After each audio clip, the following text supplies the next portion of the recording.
Salut cher public, cette vidéo annonce une nouvelle série sur cette modeste chaîne. Je pense ne rien vous apprendre en disant que les auteurs sont parmi les métiers de la création de divertissement qui reçoivent le moins de reconnaissance de la part du public et de leurs collaborateurs. Il suffit de voir les mouvements protestataires engendrés par les scénaristes de Hollywood pour s'en rendre compte. Dans une volonté de redresser ce tort, qui me touche bien plus émotionnellement que professionnellement, j'ai envie de parler d'auteurs dont vous avez forcément entendu les créations sans même soupçonner quel créateur en est à l'origine. Aussi, histoire de rendre hommage au noyau dur de la somme de mes abonnés constitués de mélomanes, ce premier épisode parlera de musique. Oui, enfin, je reparle de ce sujet. Carl Martin Sandberg. Ce nom vous dit-il quelque chose? Non? Ce n'est pas grave, je vous comprends. Et Max Martin, vous connaissez? Non plus? Je crois que j'en vois 2 ou 3 qui lèvent la main. Maintenant, si je vous dis Britney Spears, ah bah oui, forcément, vous connaissez. Et pour les plus jeunes, Taylor Swift. Ah bah oui, bien sûr, vous connaissez aussi. Où veux-je en venir à citer des noms ainsi? Pensez-vous que les grandes figures populaires de la chanson travaillent seules? Bien sûr que non, me répondront les personnes avec un minimum de jugeote que vous êtes. Et à raison. Savez-vous ce qu'est une figure de proue? Historiquement, il s'agit de la sculpture trônant à l'avant des bateaux durant l'Antiquité et le Moyen-Âge. Toute sa définition est incluse dans sa dénomination. Une figure, une représentation d'un personnage légendaire et idéalisé, et la proue, qui est l'avant d'un bateau. Actuellement, est qualifié de figure de proue l'artiste-interprète d'un groupe de musique. En anglais et de manière plus populaire, on parle de frontman. Max Martin, lui, est à l'inverse de cette dénomination.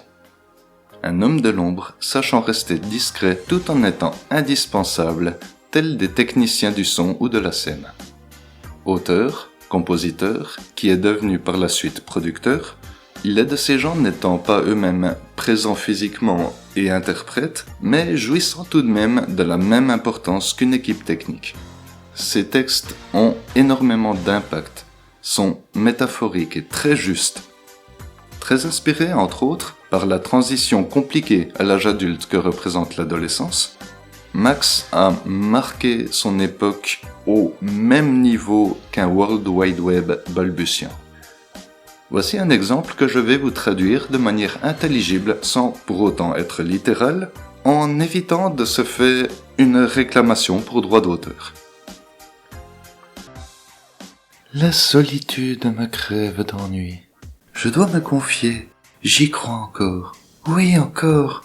Quand je ne suis pas avec toi, je perds la raison. Fais-moi signe. Prends-moi, bébé, encore une fois. Vous l'avez sûrement reconnu. Ces paroles sont celles du refrain de Baby One More Time, la chanson qui a propulsé Britney Spears comme icône incontournable à la fin des années 90.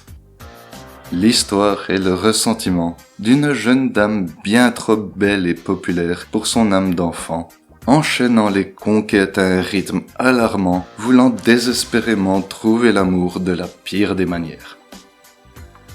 Vous l'avez compris, ce texte nous vient de Max. Il me semble que ce cliché de la adolescente a disparu avec le temps et l'appel à se respecter soi-même. Est-ce pour le meilleur? Je ne me permettrai pas d'en juger car ce n'est pas le propos ici.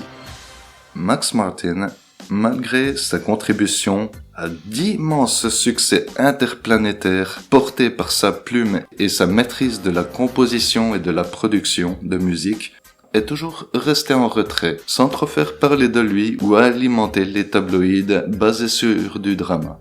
Même après avoir reçu une prestigieuse récompense, et après 50 ans de travail comme auteur et producteur qui se poursuit encore actuellement. Ce genre de succès caché et sain pour son bénéficiaire n'est pas du tout mis en avant, et c'est sûrement pour le mieux. Tout le monde ne court pas forcément après la célébrité. Malgré les avantages indéniables, cet état de fait vient surtout avec un important lot de contraintes. Dans notre monde actuel, post-télé-réalité, prônant et valorisant le fait d'être réputé et célèbre par-dessus tout jusqu'à tuer le principe d'anonymat bienfaisant, il est salutaire, à mon avis, de rappeler que jouir d'une reconnaissance publique, c'est tout comme porter une lame dépourvue de manche. Toute la puissance qu'elle offre blesse autant son porteur que ce contre quoi il se bat. Mon texte continue, mais je vais m'arrêter ici pour l'instant, car le reste fera l'objet d'un ultime épisode de Interprète. Si vous voulez approfondir la chose, je ne peux que vous rediriger vers Wikipédia. Max Martin est un génie qui a absolument tout compris à comment réaliser un projet qui parle au public et le séduit. Mais ceci sans jamais trop faire de vagues et en toute humilité. Juste comme ça, en passant, cet auteur a été sacré le meilleur compositeur et producteur de musique de tous les temps, loin devant les Beatles. Voilà pour cette courte vidéo à propos de Carl Martin Sandburg. Je vais essayer de faire de mon mieux pour sortir ce fameux dernier épisode d'Interprète avant la fin de l'année. Et en attendant de se revoir en vrai ou en différé, que votre existence soit agréable.